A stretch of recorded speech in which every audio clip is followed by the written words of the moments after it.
Bueno, muchísimas gracias a todos y a todas por venir, especialmente al ITC por invitarme a estar aquí en esta presentación. Y bueno, yo he sido bastante obediente en cuanto al esquema de las respuestas que tenía que relativamente dar, pero me gustaría empezar básicamente con contundencia. Podemos hablar mucho de cambio climático, podemos hablar mucho de mitigación y podemos hablar muchísimo de adaptación, pero lo primero que tenemos que hablar es si nos creemos o no el problema. Ese es el principal reto que tenemos. El cambio climático es el mayor reto que tenemos por delante, pero siempre hay algo que hace que las tomas de decisiones sean muy lentas o no se hagan. Por ejemplo, en la COVID, cuando tuvimos la COVID, se rebajaron muchísimo las tensiones, incluso Alemania ha decidido quemar más carbón. La potencia verde de Europa ha decidido que quemar carbón, a partir de ahora, es lo mejor que puede hacer. ¿Para qué?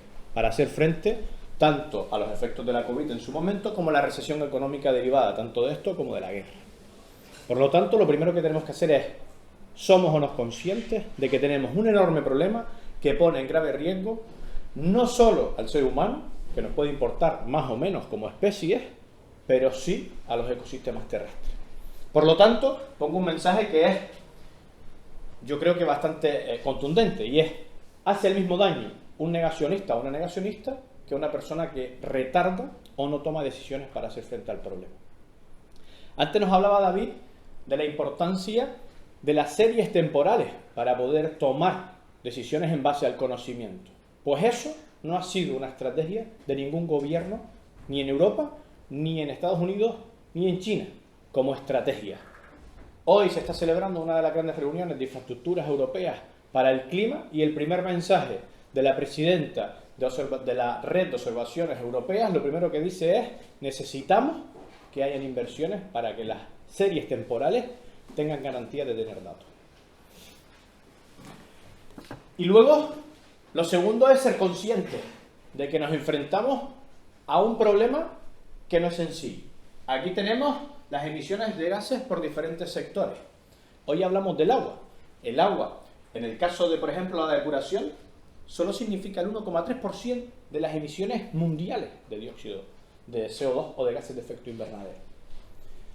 Eso no quiere decir que no sea importante, quiere decir que estamos ante un reto que es muy difícil, porque toda nuestra economía en los últimos 200 años se ha basado en quemar combustibles fósiles.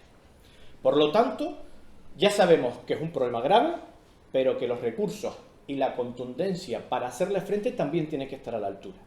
En los últimos años nos hemos acostumbrado a hablar de emergencia climática, emergencia hídrica, emergencia de todo tipo. Pero la emergencia o lleva consigo actuaciones emergentes y radicales para hacer frente, o simplemente se van a diluir. Y estamos acostumbrando a la sociedad a escuchar términos como la emergencia, pero no tomar decisiones acorde a ellos. Y si vemos que otro de los grandes debates es continuamente el transporte, y dentro del transporte, por ejemplo, la aviación, fíjense que es el 1,9% de la emisión de gases de efecto invernadero del planeta. Por lo tanto, hay muchísimos ejes donde hay que actuar, pero estamos ante un reto bastante complicado.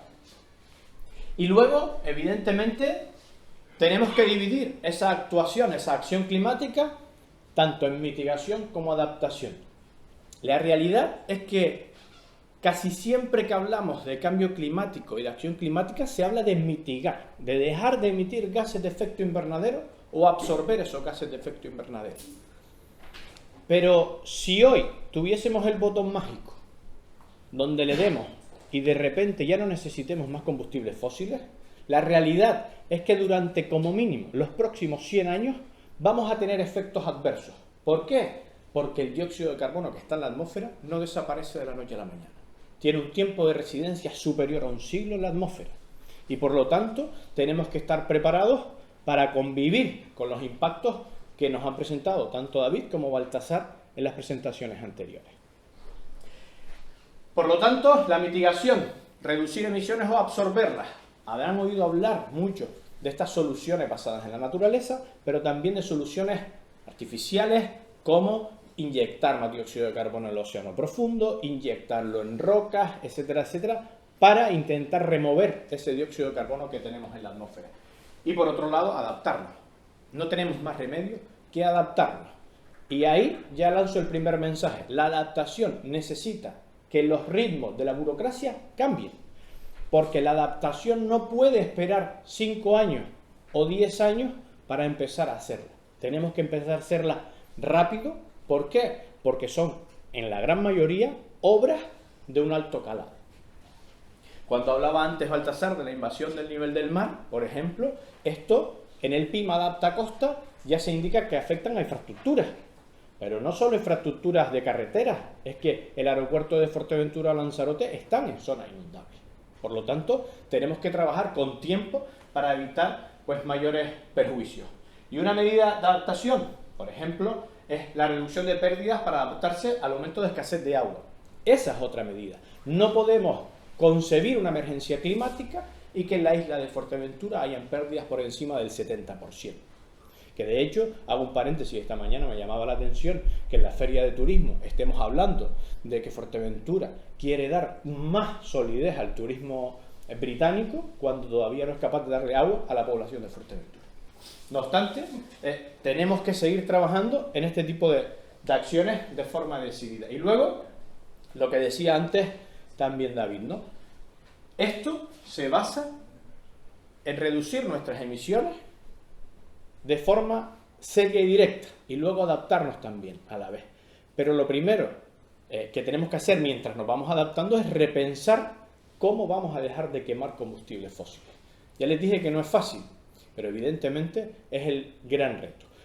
Y no vale de excusa decir que Canarias emite solo un pequeño porcentaje de lo que hay a nivel planetario, porque esa es la excusa que también ponen grandes ciudades como Londres, como Madrid, etc. Y al final la emisión de gases de efecto invernadero es una cuestión conjunta de todas las partes del planeta.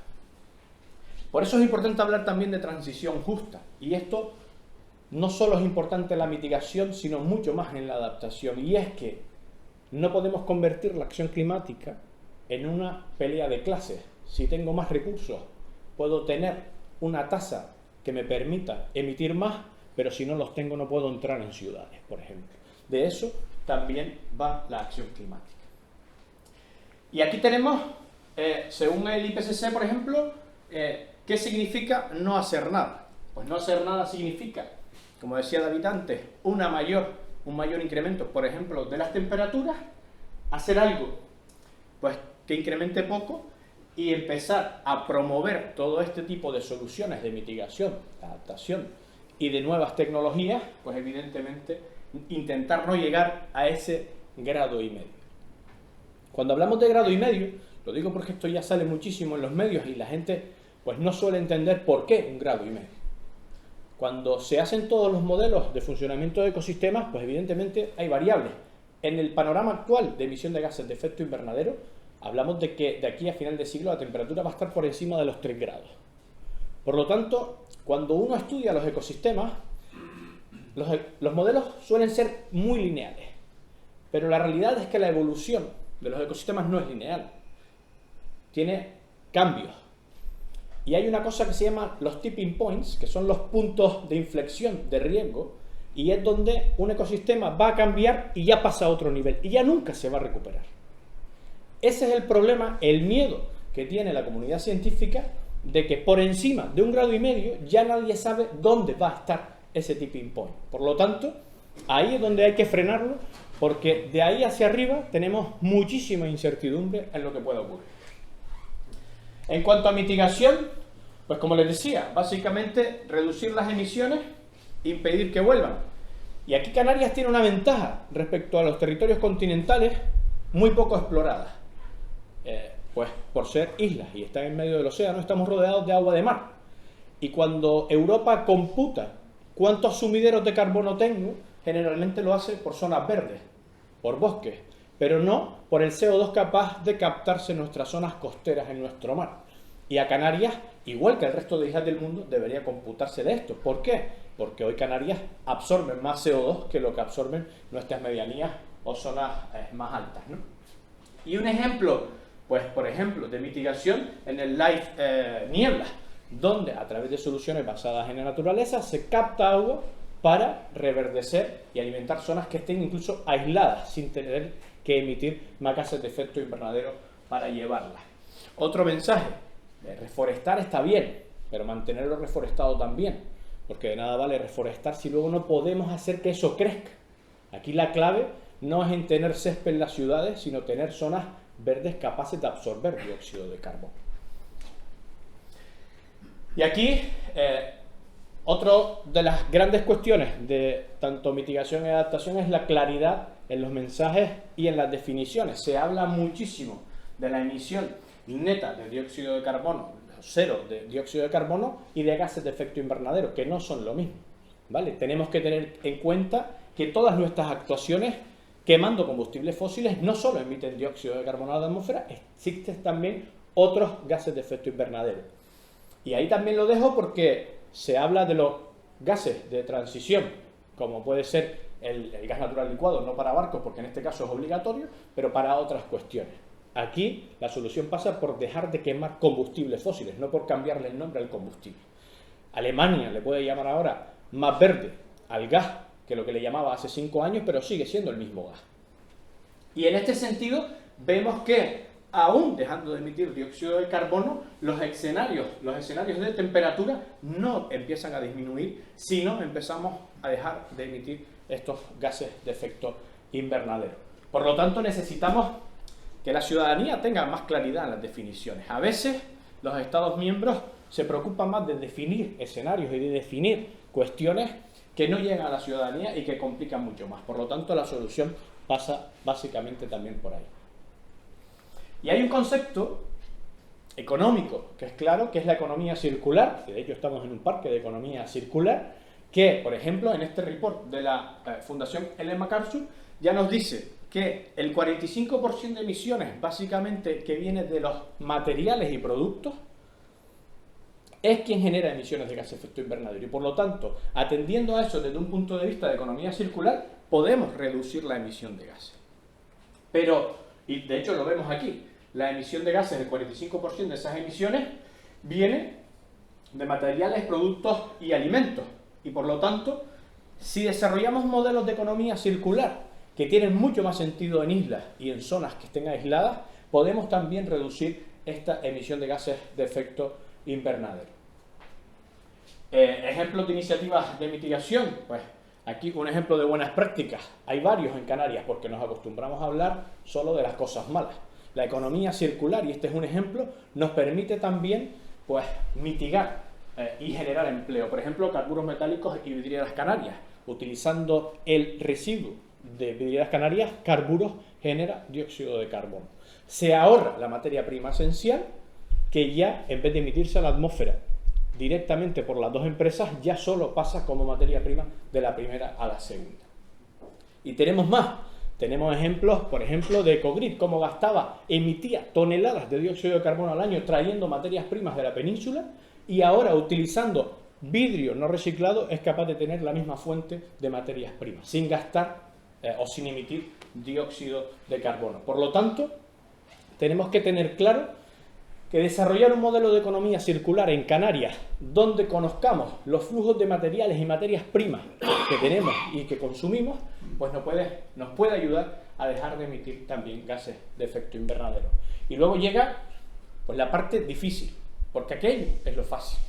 Lo difícil es adaptarnos a cómo cambiamos nuestro entorno, nuestras ciudades y nuestra infraestructura para disminuir la vulnerabilidad. Porque adaptación va asociada sí o sí a la vulnerabilidad del territorio. Por lo tanto, haciendo un pequeño repaso, el IPCC pues considera que tenemos que hacer ajustes en todos los ámbitos, ecológicos, ecosistémicos, pero también socioeconómicos. Y la adaptación es, sin duda, inevitable. Por lo tanto, tenemos que empezar a trabajar en adaptación, y en mi caso, desde la Universidad de Las Palmas, promovemos varios grupos de investigación que esta adaptación esté asociada directamente también a la economía circular.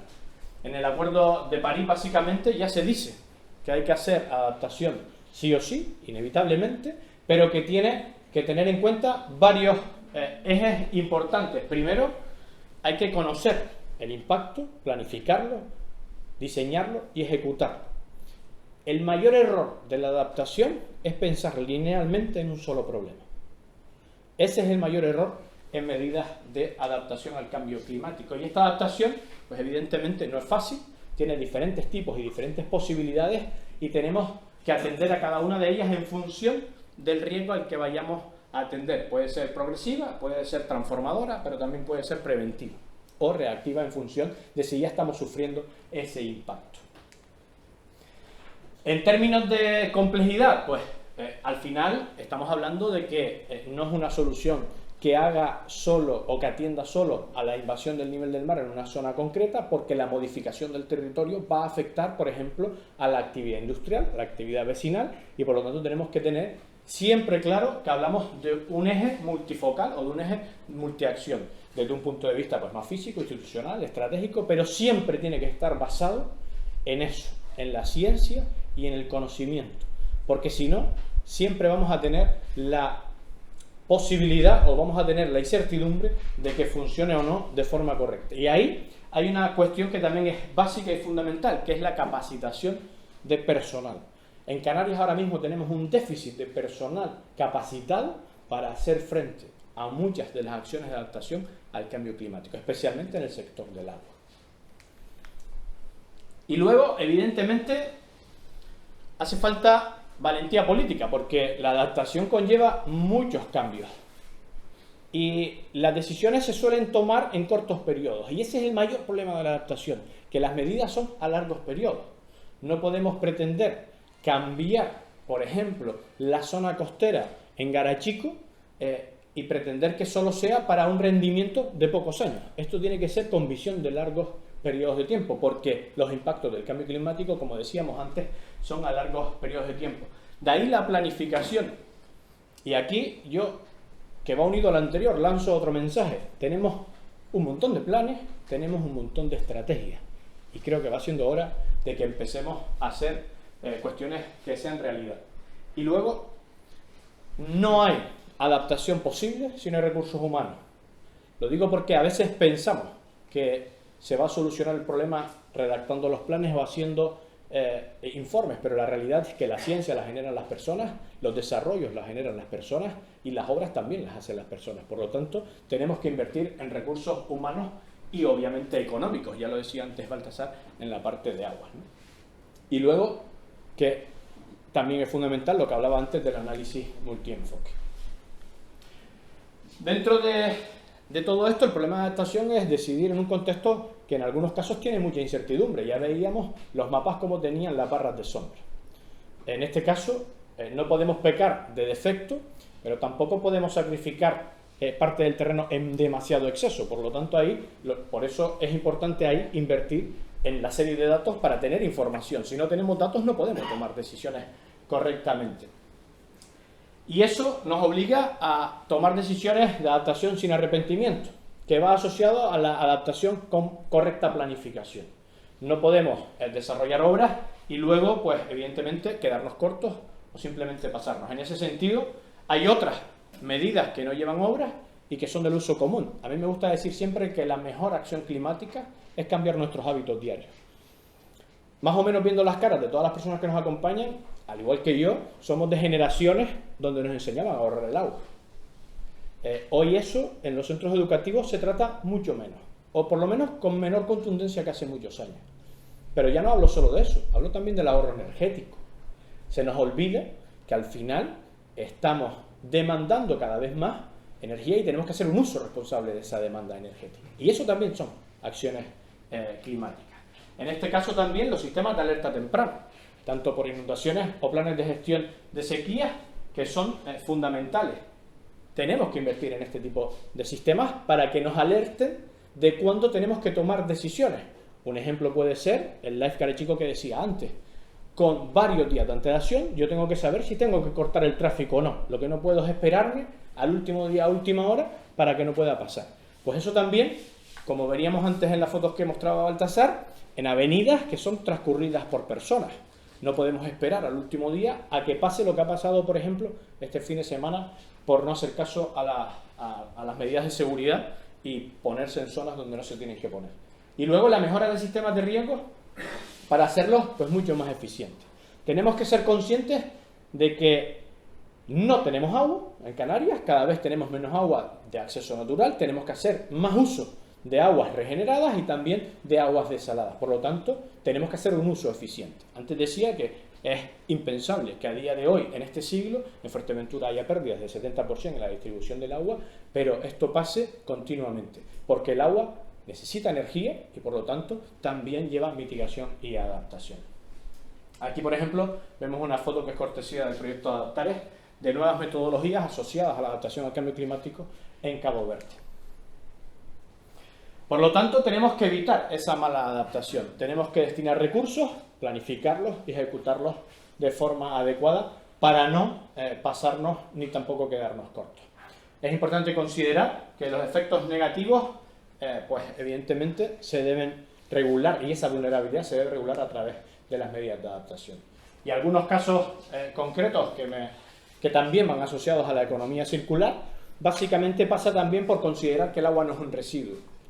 Y desgraciadamente cuando uno habla con las personas pues, que tienen mayor edad, en los últimos 30 años hemos empezado a edificar nuestras ciudades y planificar nuestro desarrollo, en el caso que haya habido planificación, utilizando el agua como si fuese un residuo, cuando en realidad el agua tiene que ser un bien.